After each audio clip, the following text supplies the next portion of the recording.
Hello everyone, Mr. Lipchick here, and we are going to continue our discussion on fiscal policy. Okay, fiscal policy options. Fiscal policy often comes down to some basic philosophies about markets and economics and how they work. In classical economics, the idea that free markets can regulate themselves, we have a very common and early philosophy about fiscal policy and what should guide it. Adherents of the classical economic theory are people such as Adam Smith, David Ricardo, and Thomas Malthus, who all believed that markets were self-correcting and that if the government pretty much left them alone, they would take care of things themselves. Classical economics holds that markets always return to equilibrium after downturns with prosperity and full employment. The Great Depression, however, challenged the idea that classical economics worked flawlessly and that markets always corrected themselves. The Depression lasted for years. It lasted over a decade. Most downturns were over within a couple years. This one was not changing, and people were concerned. And about this time, the economist John Maynard Keynes presented a new economic viewpoint in his 1936 book, The General Theory of Employment, Interest, and Money.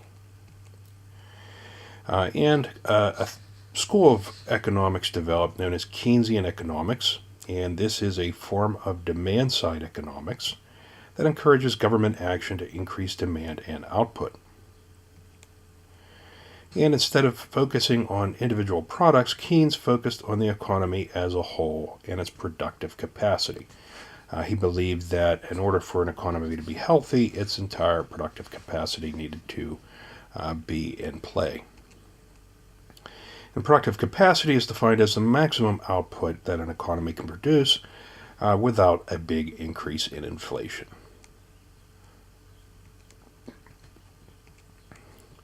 So Keynes believed that the Depression was long-lasting because neither businesses nor consumers had any incentive to spend enough money to increase production. Okay, so aggregate demand was lagging. And his demand-side economics, which is another way of talking about Keynesian economics, stated that the idea that government spending and tax cuts help an economy by raising demand is something that should be put into play and that the government should have an active role in it. So Keynes believed that in order to increase production and employment, the government must start spending. And following Keynes's advice, FDR put millions of people to work through his New Deal programs, ranging everywhere from creating state parks to artwork to tutoring kids in libraries. And government spending in the short term would replace the private spending that was not taking place, eventually bringing about a healthy economy. Keynes also believed that the federal government should monitor spending. He believed that if it fell below certain levels, a recession or depression could be predicted. So by spending, Keynes was referring to consumer spending here.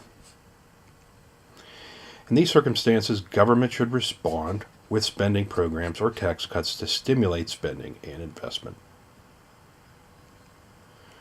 And Keynes also believed that the government could follow a contractionary fiscal policy to control inflation. So in other words, Keynes wasn't a fanatic or anything. He believed that if things were moving towards an inflationary cycle, then there had to be contractionary fiscal policies. But in the case of the Depression, with consumer confidence so low and spending so low, he advocated massive government programs and spending to put money in people's pockets. Public works programs have been criticized for not solving fundamental economic problems. So what happens once the work program is over? Okay, that can be problematic. The only shift they only shift employment from the private to the public sector, say its critics. Okay, so basically, the taxes required to pay them reduce demand in the private sector, according to people who criticize these programs. And the goal of work relief programs is only employment, and they are therefore less productive than private sector jobs, which are geared towards efficient production. And there is a degree of truth to this. Okay, many of the public works projects of the Depression were not entirely necessary, although they were beneficial, building state parks and doing things like that.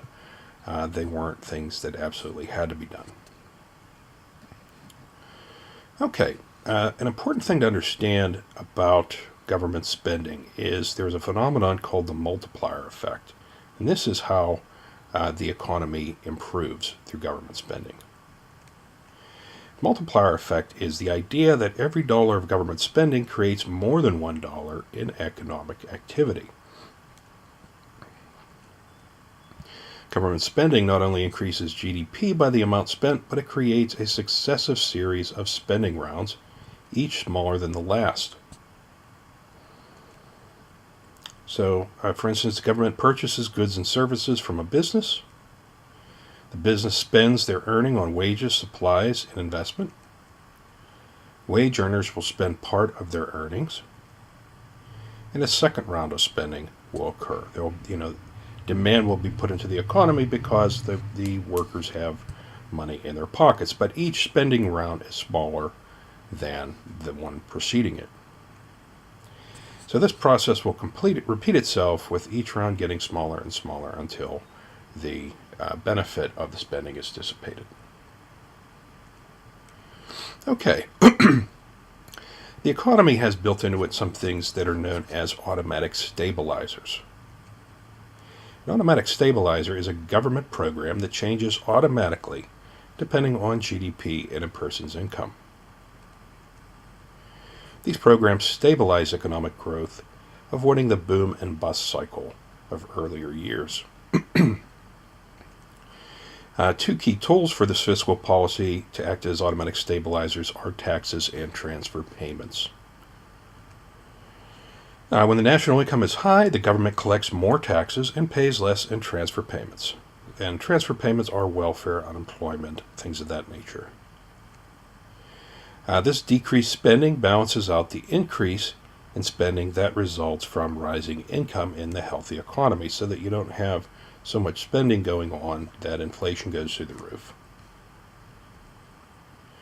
Inflation is kept under control. When national income is low, the government collects less in taxes and pays more in transfer payments. And this increases the amount of money held by consumers, which leads to increased consumer spending. So these automatic stabilizers, while they're not foolproof, they have a tendency to help balance things out.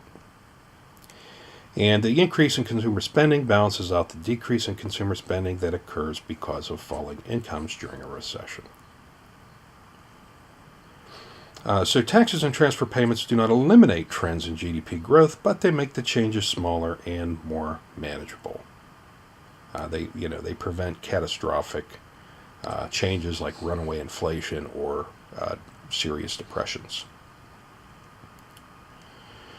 Okay, supply-side economics. This is the counter-argument to Keynesian economics, okay, where Keynes argues for demand. Supply-side economics believes that you want to have a higher supply of capital available to the individual taxpayer. So in supply-side economics, this is a school of economics that believes that tax cuts can help an economy by raising supplies. And to the right, you see the Laffer curve, and the Laffer curve illustrates this concept. This holds that taxes have a strong negative influence on economic output. And as opposed to Keynesian economic theorists, supply-side economic theorists believe it is best to stimulate economic growth by increasing aggregate supply.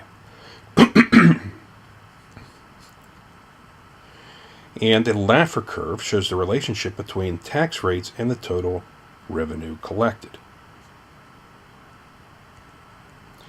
So total revenue depends both on the tax rate and the health of the economy, according to the Laffer curve.